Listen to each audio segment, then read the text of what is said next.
I'm Carmelina. Welcome. Today we're looking at the lunar eclipse, the last eclipse of 2026.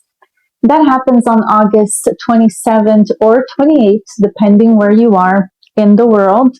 I'm in Canada, so Eastern Canada, and so it happens a little bit past midnight, 16 minutes past midnight on August 27th. And so this is a full moon conjunct Rahu in Sidereal Aquarius. And it's in a specific portion of Aquarius called Shatabhisha Nakshatra.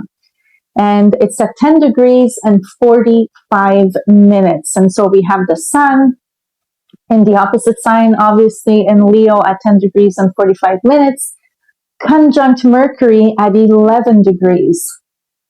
And so we have this Leo Aquarius axis energy going on, which pertains to, on one side, the Leo side, the powers that be. And on the Aquarius side, we have humanity, human beings, the people of society, people that come together for an important social cause, for revolution, for reform, for change.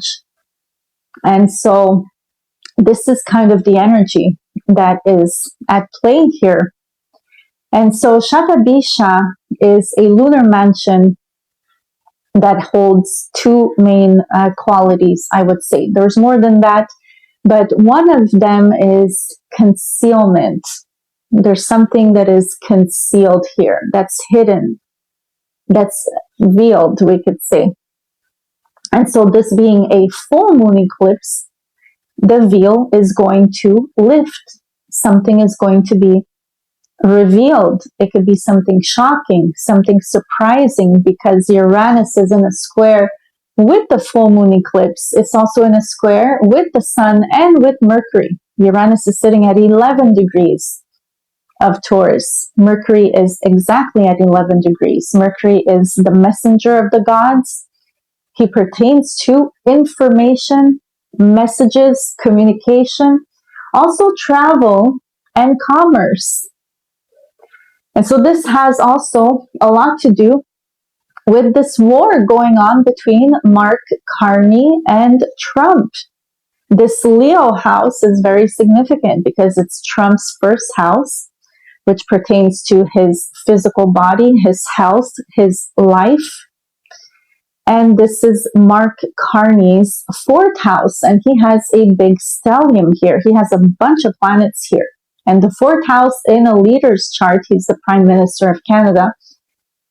The fourth house is the homeland. So this directly affects us as Canadians, basically. And as we move forward towards the year in the month of November, that month is going to be pretty treacherous because we have a triple conjunction, Ketu, Mars, Jupiter, all in Gandanta, between 0 and 1 degrees in Magha Nakshatra.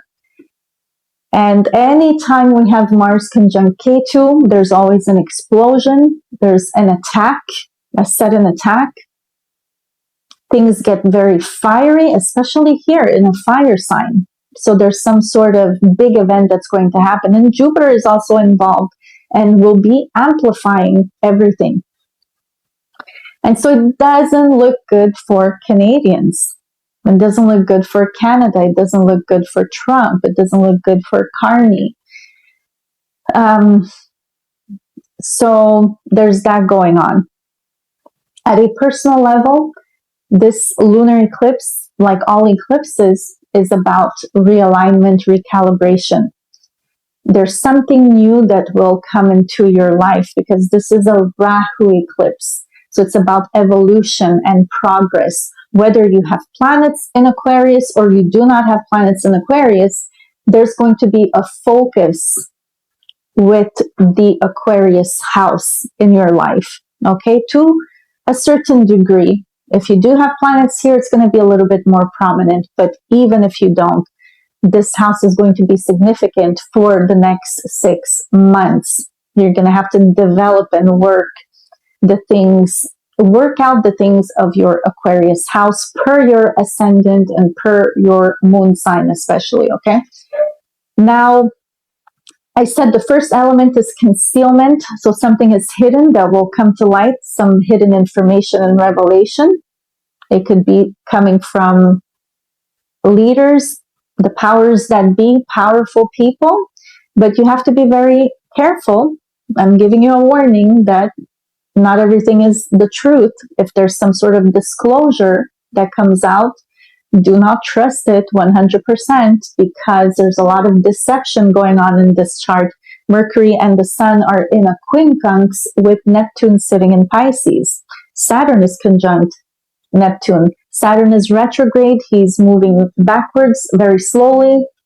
By the time we're in November, Saturn and Neptune will be a lot closer. This is another indication of deception, of illusion, of we're not really seeing the full picture. We're not being told the whole truth. And so do not believe everything that you hear. Okay, Saturn is the ruler of Aquarius.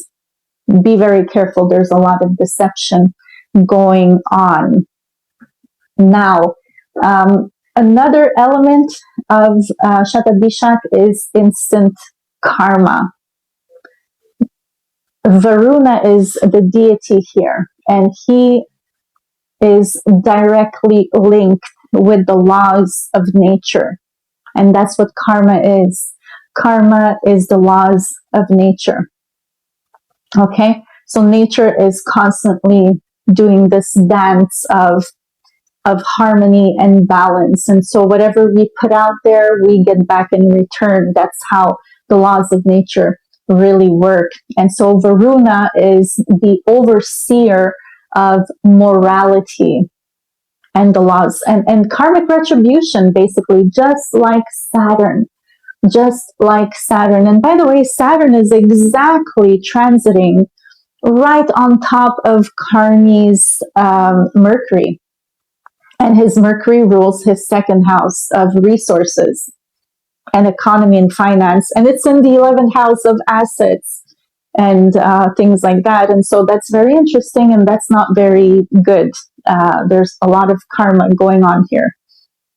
And so there's this element of instant karma with this lunar mansion. And so we have Uranus in the Taurus, which is about the economy and resources and wealth.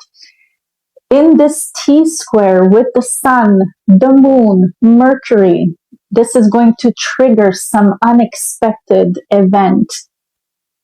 It could pertain to electricity, to power, to earthquakes, natural disasters. It could be anything, a left field event, a left field message, communication. Like I said, something surprising.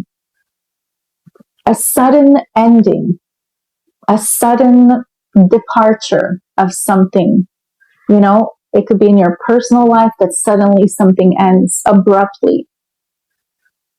It could be liberating. It could be, at first it could be kind of upsetting, but then it could be freeing and liberating. And so this T-square is really about a breaking point or a breakthrough. But there's a situation that needs immediate attention. It's this pressurized energy, and that Uranus is getting ready to explode, to break. You know, it's kind of like this elastic that is being pulled on both sides. Well, if you keep doing that, it's going to break. And so that's what a T-square is. You know, that's some of the energy of the T-square. And so Uranus is unpredictability. We don't know what's going to happen. But because it's in Taurus, yes, it pertains to the economy, to the banking systems, to resources. And so there's a lot going on here. But at a personal level, there can be an important information that is revealed to you that can actually contribute to your healing, your physical healing, your psychological healing. Shatabhisha is referred to as the 100 physicians and the 100 stars. This is in reference to astronomy, to space, to the galaxy, cosmology. And so there could be discoveries that are made in this area. There's definitely going to be a lot of technological advancement in terms of healing and medicine within the next 6 months, 6 to 12 months. But again, you want to be careful because there's a lot of deception going on. A lot of people are talking about this alien disclosure that is going to be made by the governments of the world and things like that. Not a lot of it is the truth. There's a lot of deception, okay? So we've been conditioned through movies, and humanity has been kind of prepared to accept this sort of disclosure. Think about alien technology. Do we need aliens to heal us? Some people are saying, well, aliens are going to bring healing to humanity. Do we need aliens to heal us? And what's the cost? What's the price? There's a cost, and there's going to be a price for this. What is it? Is it your soul? Is it your humanity that's on the line? So you want to think about these things. Be a critical thinker. Ask questions. Question everything. Question the source. Question the narrative. So that's it. Thank you so much.